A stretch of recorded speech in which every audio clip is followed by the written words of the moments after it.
Hey there, and welcome back again to Module 5 and Lesson 3, where we talk all about student reflection. I hinted to this in the last lesson, but have you ever taken some time for kids to reflect in any capacity, namely on their performance in your class, but then felt rushed because it was taking too much time and just ended up being a complete waste?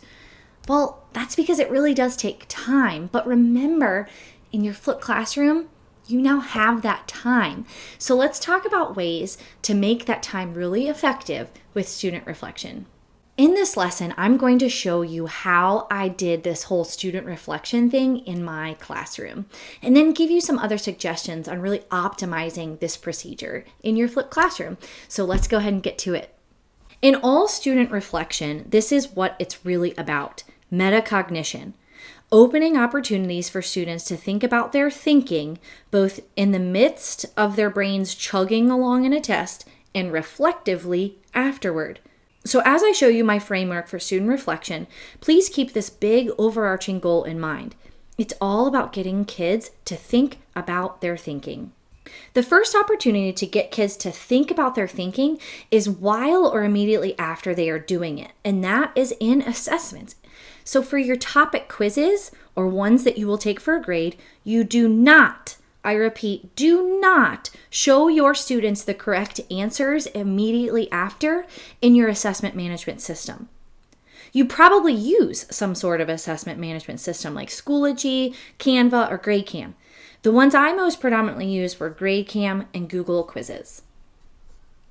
My students would have a paper copy of their test because I want them writing all over that bad boy. I want them using process of elimination, answering before they answer, underlining within the question, etc. And our end of the year assessment was still on paper as well, and that's important.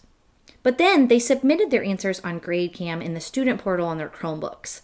I made sure the settings in GradeCam allowed students to see what questions they answered incorrectly, but I did not show them the right answers. And here's why.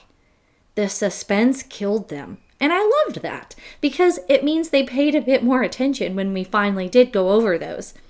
And I wanted to give them a chance to, quote, re-answer. For every single assessment in my class, before students started, I would remind them to submit their answers on GradeCam, of course, and then on their paper, mark their score at the top and which questions they got wrong. And finally, to try and re-answer those questions on their paper. I encourage them to think about why it is that they answered that way and what they would answer now that they know their initial answer was incorrect.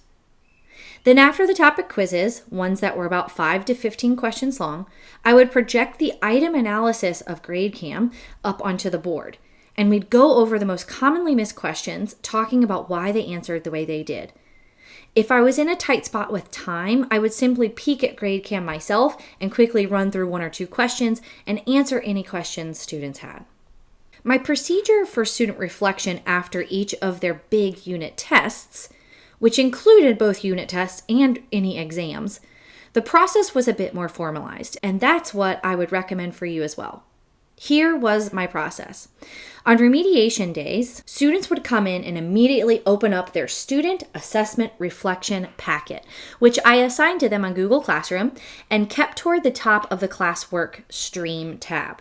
They would fill in the bar graph to indicate their total score on the most recent test, then reflect on their performance with structured questions throughout the packet. When they finished that, I would have them do some sort of think, pair, share with their tables around their successes and their areas of improvement. And that would lead us into our class discussion of the test. This digital packet was accessible to me at any time on Google Classroom and was such an asset to pull up when I was conferencing with an individual student. It gave me insight into where they were struggling and how I might be able to guide them toward better results. And guess what? I want to give you one to use in your own classroom. In the PDF guide of this lesson, you'll find a link to the digital packet to use with your students if you so choose. Remember, it'll force you to make a copy, and I ask that you keep that between us. I will also make it available on my Teachers Pay Teachers store if any of your colleagues would like one of their own. The last procedure I would encourage you to incorporate for student reflection is to have periodic checkups with students.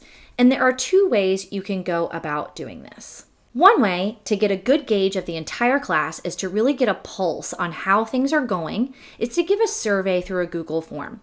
Plop the link on Google Classroom and off they go. You can then view those results and see if there are any areas of the class to address or even tweak. I generally did one of these types of surveys at the end of each quarter. I made sure to ask things that were specific to measuring a student's input and effort in the course and getting them to be honest with both me and, more importantly, themselves about how they were showing up for our class on a regular basis. The second way to gauge students and help them reflect on a more individual level is to hold conferences with each of your students. I tried to do this once per quarter. I would take 1 week, maybe just 3 or 4 days, where I had independent work planned for students during class time, whether that was stations or project, where there wasn't a lot of quizzing or direct instruction needed from me. I would schedule out when I would call students over to my desk using a spreadsheet that students could totally see, and we would track. I tried to prepare ahead of time for these by jotting down some specific topics of focus or questions to ask each student. I would even pull up their student assessment reflection packet, and we would talk about how things were going and any insights their reflections may give.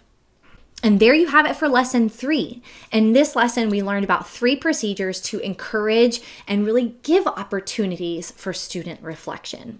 And I hope that you were able to find some that would fit best for you. So I want you to, your take action piece is to spend about 30 minutes organizing your thoughts and plans for these student reflection procedures.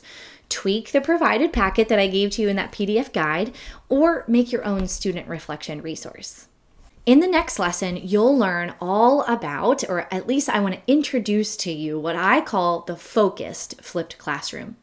This is where we get real about how effective we are being with what we are assigning and make sure that it's not too much to the point that we're overwhelming our students and losing that impact. I'm really excited for that one. So for when you're ready, go ahead and click next, and I'll see you in that lesson.